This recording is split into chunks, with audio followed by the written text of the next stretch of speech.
Eu penso, meus irmãos, que nós nunca tivemos, e espero que não continue, esse tempo que nós vivemos hoje. É um tempo ímpar na história humana, a ponto de o mundo passa a ser reconhecido historicamente depois de Jesus e após a pandemia. Nós vivemos uma página da história que esperamos não ser repetida. Eu deixo aqui registrado o meu agradecimento ao pastor Neto, que convidou-me para falar à sua igreja. Esta é a igreja do meu coração. Eu sempre estou por aqui.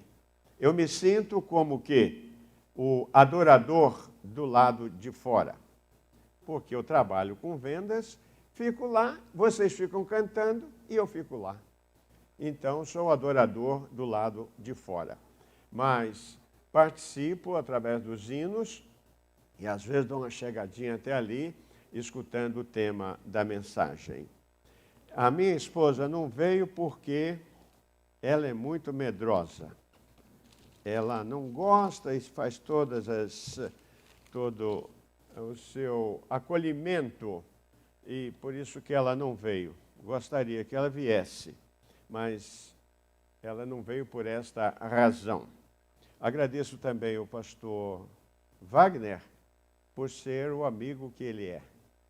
Muito amigo, muito ajudador. Ao Éden, também grande amigo. Assis, a todos vocês, são pessoas que fazem parte da nossa história. Sou muito agradecido por isto. Irmãos, quando fui convidado a pregar, eu tenho por hábito receber de Deus o texto. Se eu recebo o texto, está garantido. É ali. Porque se Deus primeiramente não fala ao meu coração, eu não vou falar para vocês com o sentimento e aquilo que realmente eu estou sentindo, porque eu não fui tocado. E eu não estou, nesta manhã, preocupado em apresentar uma peça de oratória, um sermão maravilhoso. Eu quero abrir o meu coração. Eu quero conversar com vocês. Eu quero abrir a palavra. Eu quero interpretar a palavra. Eu quero refletir sobre esse momento histórico que nós estamos vivendo. Desejo falar-lhes nesta oportunidade sobre os sinais do fim. E quando nós chegamos com essa temática, você já disse aí, eu já sei, vai pregar em Mateus 24. Acertou. Abra sua Bíblia, ou então acompanhe, certo? Não sei se vai ser projetado o texto, né? Sabe por que eu sei que você disse aí que é Mateus 24? Porque eu escutei, você falou baixinho, mas eu escutei daqui, certo? Mateus 24, palavras de Jesus. As palavras têm muito peso. As palavras são responsáveis. Embora a verdade esteja muito acima das palavras, quanto mais próximo os acontecimentos e os fatos históricos, as interpretações estiverem do fato ocorrido, mais valor tem. E essas são palavras de Jesus. Assim, Mateus 24. Tendo Jesus saído do templo, ia retirando, quando se aproximaram dele os seus discípulos para lhes mostrar as construções do templo. Ele, porém, lhes disse: não vedes tudo isto? Em verdade vos digo que não ficará aqui pedra sobre pedra que não seja derrubada. No Monte das Oliveiras, achava-se Jesus assentado quando se aproximaram dele os discípulos em particular, aquilo que chama-se um lobby. E lhe pediram: dize-nos quando sucederão estas coisas E que sinal haverá da tua vinda e da consumação do século? E ele lhes respondeu: vede que ninguém vos engane, porque virão muitos em meu nome, dizendo eu sou o Cristo, e enganarão a muitos. E certamente ouvireis falar de guerras e rumores de guerras. Vede, não vos assusteis, porque é necessário assim acontecer. Mas ainda não é o fim. Portanto, se levantará nação contra nação, reino contra reino, e haverá fomes, terremotos em vários lugares. Porém, tudo isto é o princípio das dores. Então sereis atribulados e vos matarão, e sereis odiados de todas as nações, por causa do meu nome. É Jesus que está falando. A interpretação do momento que nós estamos vivendo. Os evangélicos passaram a ser odiados desse país. Uma situação política muito difícil, muito conturbada que nós vivemos nesse sentido. E então sereis atribulados. Versículo 10. Nesse tempo, muitos hão de se escandalizar, trair e odiar uns aos outros. Levantar-se-ão muitos falsos profetas e enganarão a muitos. E por se multiplicar a iniquidade, o amor se esfriará de quase todos. Não está dizendo que é de todo mundo, não. Quase todos. Haverá sempre um remanescente. Haverá sempre 7.000 que não se dobraram a Baal, como está lá no texto do Velho Testamento. Aquele, porém, que perseverar até o fim, este será salvo. E será pregado este evangelho do reino por todo o mundo, para testemunho a todas as nações. Então virá o fim. Quando será o fim do mundo? Você gostaria de saber? Esta foi a interrogação dos discípulos de Jesus. O texto inicia dizendo: e Jesus, saindo do templo, acercaram-se dele os seus discípulos. O que teria levado Jesus ao templo? Ali estava o local da oração, de devoção, de comunhão, de busca de Deus, da interpretação da lei. Ele foi ao templo. É importante irmos ao templo. Aqui nós não temos os vitrôs, aqui não há obra de arte. A obra maior que tem nesse templo é a presença de Deus, que engrandece e enobrece e nos recebe como criaturas. Aqui é o encontro do infinito com o finito, dos céus com a terra. O templo é importante lugar de adoração, não estilo arquitetônico. Então Jesus foi ao templo. Assim como vocês vieram ao templo nessa manhã. Quanta gente aqui. Que coisa linda. Que coisa boa. E logo a seguir, versículo 3. No Monte das Oliveiras, achava-se Jesus assentado, quando se aproximaram dele os seus discípulos. Então Jesus, na primeira instância, estava no templo, depois no Monte das Oliveiras, estava sentado. A comunhão completa da própria natureza. Jesus estava no templo, agora está assentado. E então vieram os seus discípulos. 3 perguntas e 2 respostas. Quando vai acontecer estas coisas? Quando será o fim do mundo? Nós, biblicamente, não temos nenhuma previsão. E se previsões são feitas, são checadas e são falsas. A única palavra profética que existe na vigência do mundo hoje são as palavras de Jesus. Mas Jesus respondeu aos discípulos. E o primeiro cuidado que Jesus teve foi dizer Cuidado que ninguém vos engane.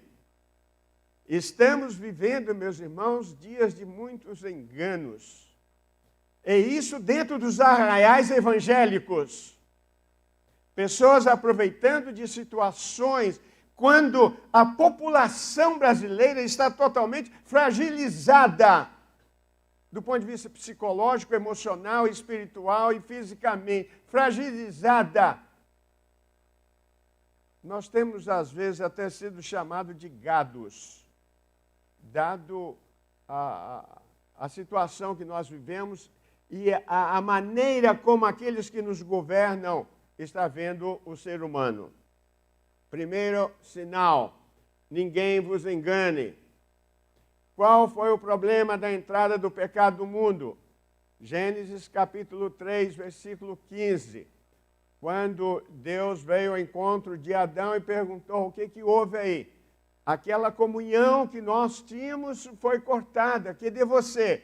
Primeira coisa que ele fez foi esconder. Mas Deus o buscou. Nós não podemos fugir da presença de Deus.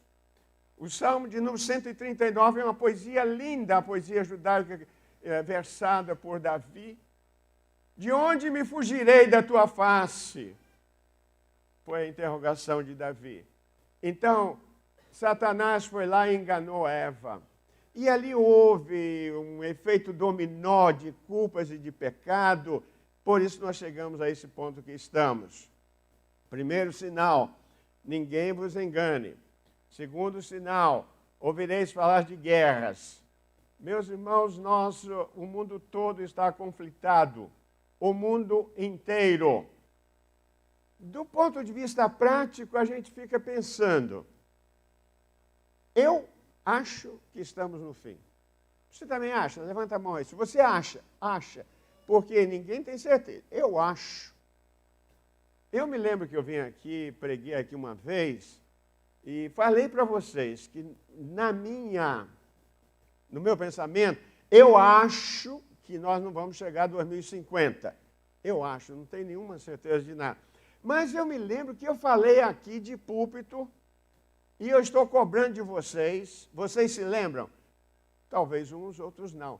Falei que em 2035 haveria a vacina do câncer, ninguém iria morrer mais de câncer, mas em 2035 iriam surgir mais 20 novas enfermidades que nós não conhecíamos até então, como essa que estamos vivendo agora. Então, ouvireis falar de guerras, rumores de guerras, de fome, de perseguição. Não houve, e isso já chega ao Brasil, o momento quando estamos sendo perseguidos do ponto de vista político.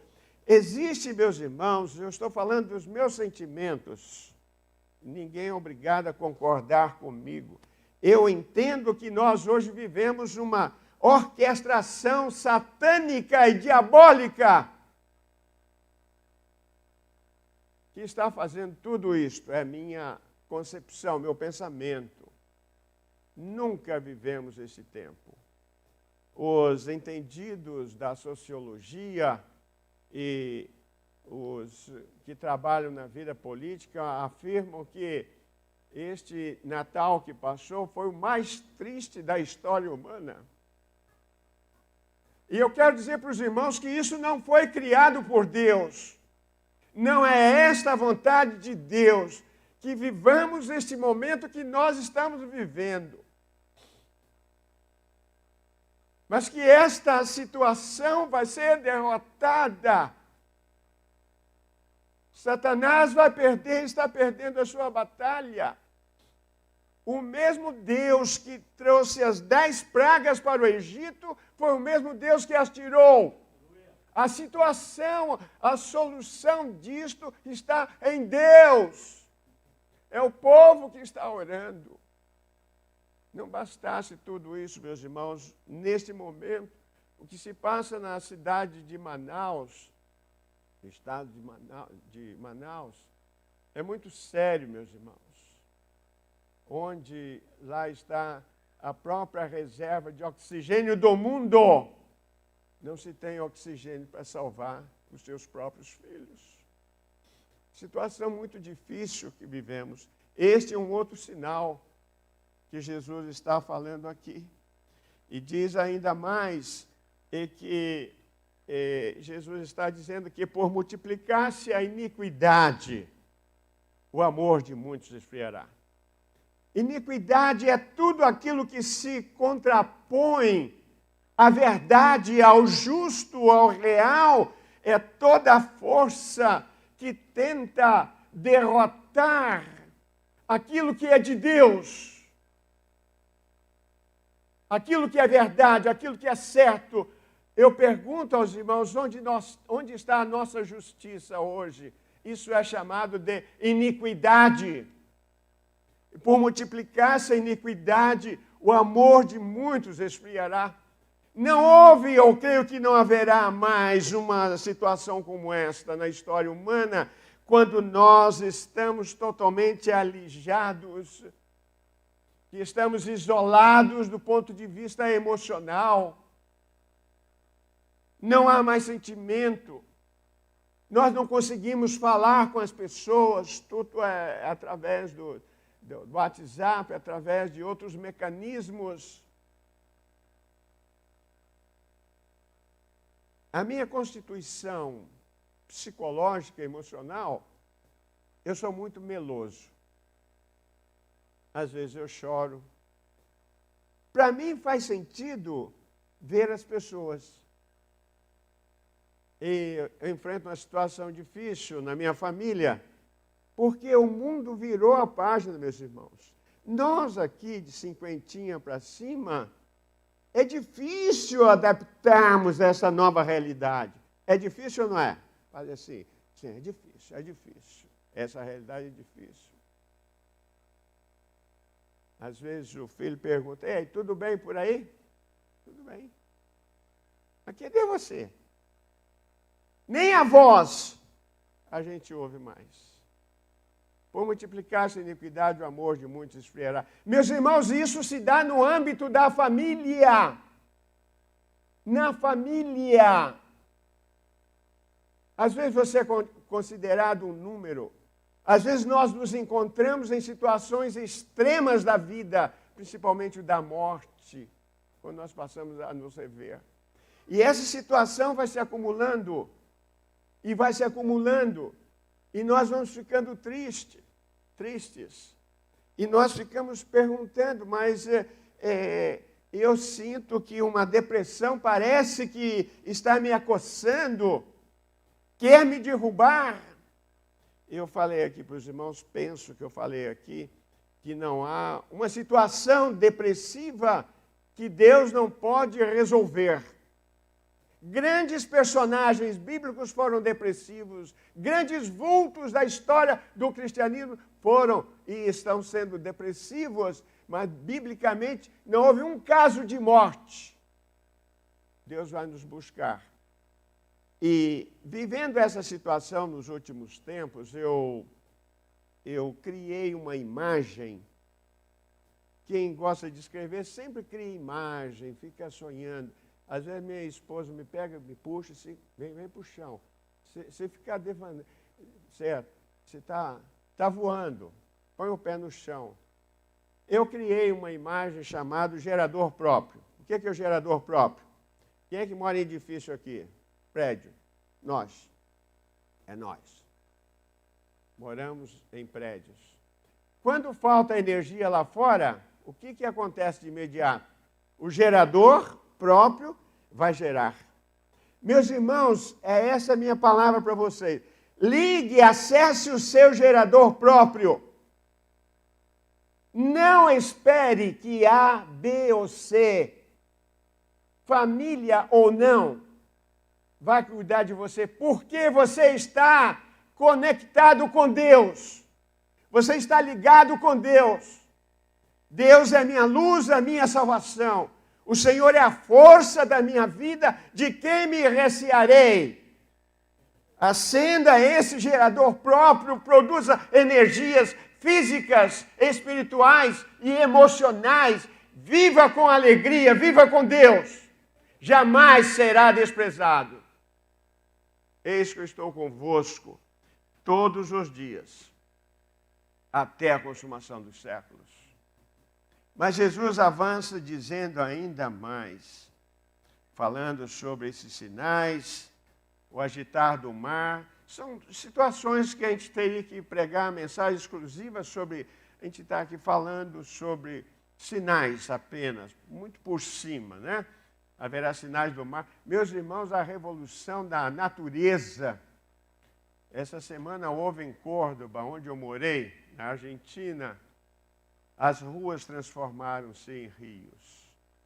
Muitas pessoas faleceram. Aqui mesmo no Brasil. Parece-me que a natureza está gemendo.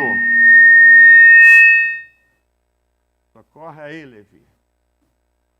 Ok. Parece que a geração está gemendo, como uma parte profética do apóstolo Paulo. Do apóstolo Paulo que disse. E haverá então, meus irmãos, essas situações contrastantes que nós estamos vivendo. Mas ainda disse que vós sereis atribulados e vos matarão. Hoje a vida perdeu o seu valor. Atribulados, matarão, sereis odiados de todos. Do ponto de vista prático, tudo o que está acontecendo para nós deveria ser um fato normal, concordam? Porque já está. Não há novidade do ponto de vista bíblico. Nenhuma novidade, já está. Jesus falou sobre isso. Sereis odiado por causa do meu nome.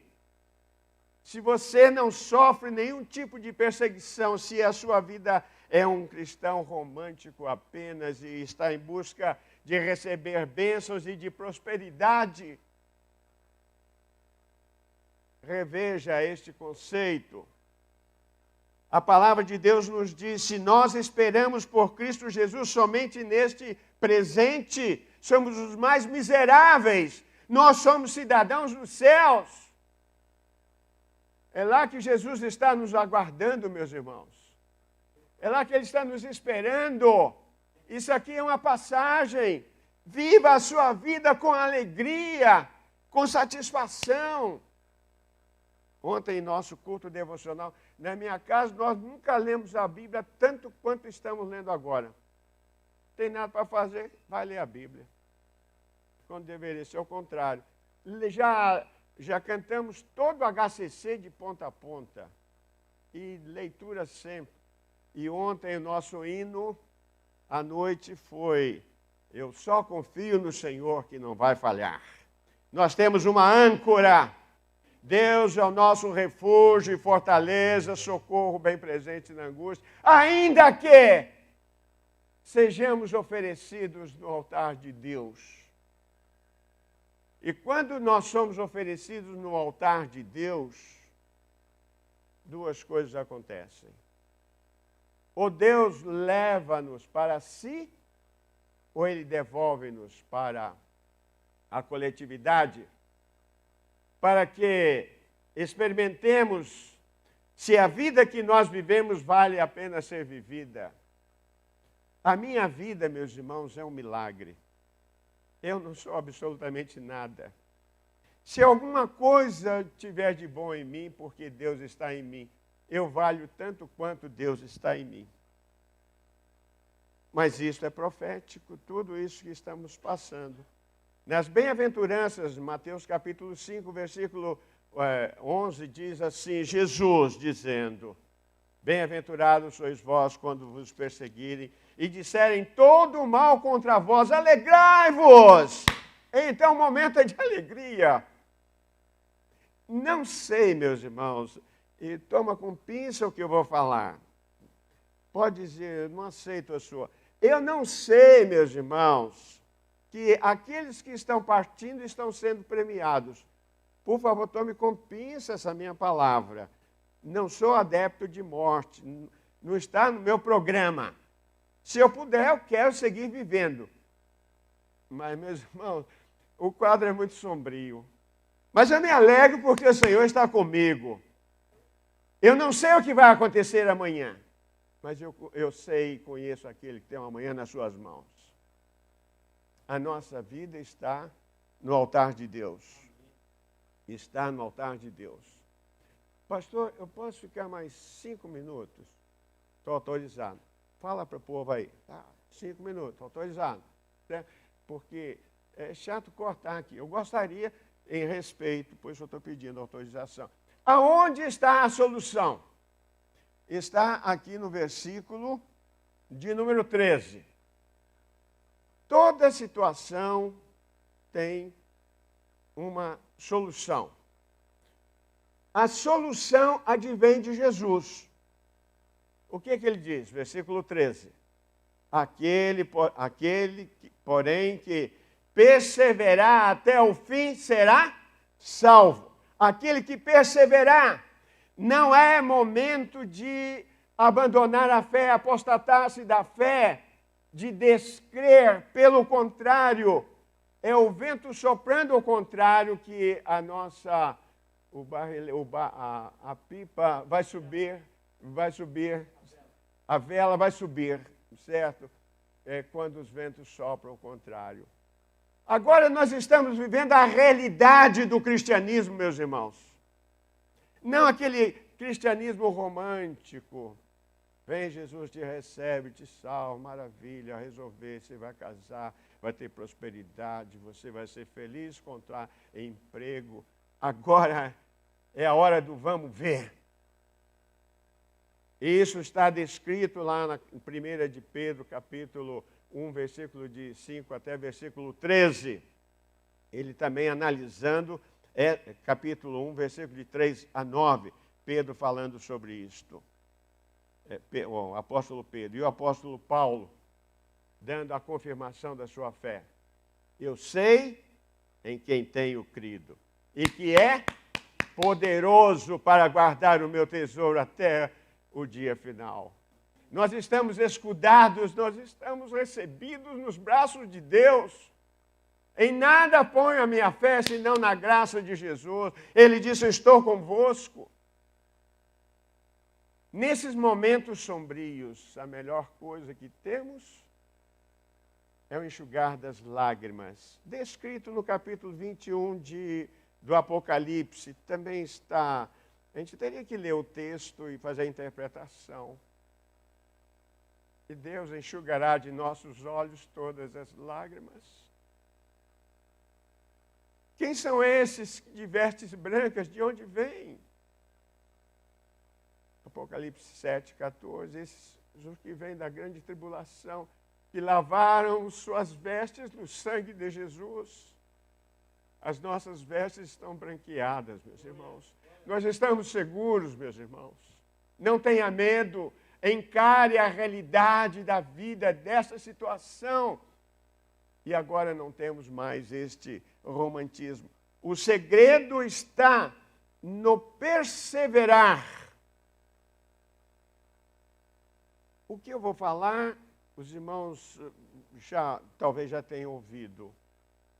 Quando Mara Maravilha disse que se converteu. Não, graças a Deus, se converteu. Deu prova de que era convertido naquele instante.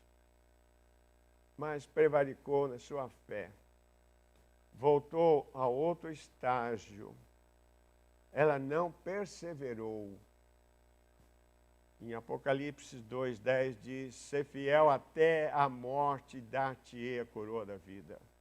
Este é o momento de prova, este é o momento quando estamos recebendo os sinais, este é o momento quando nós temos a presença confortadora de Jesus.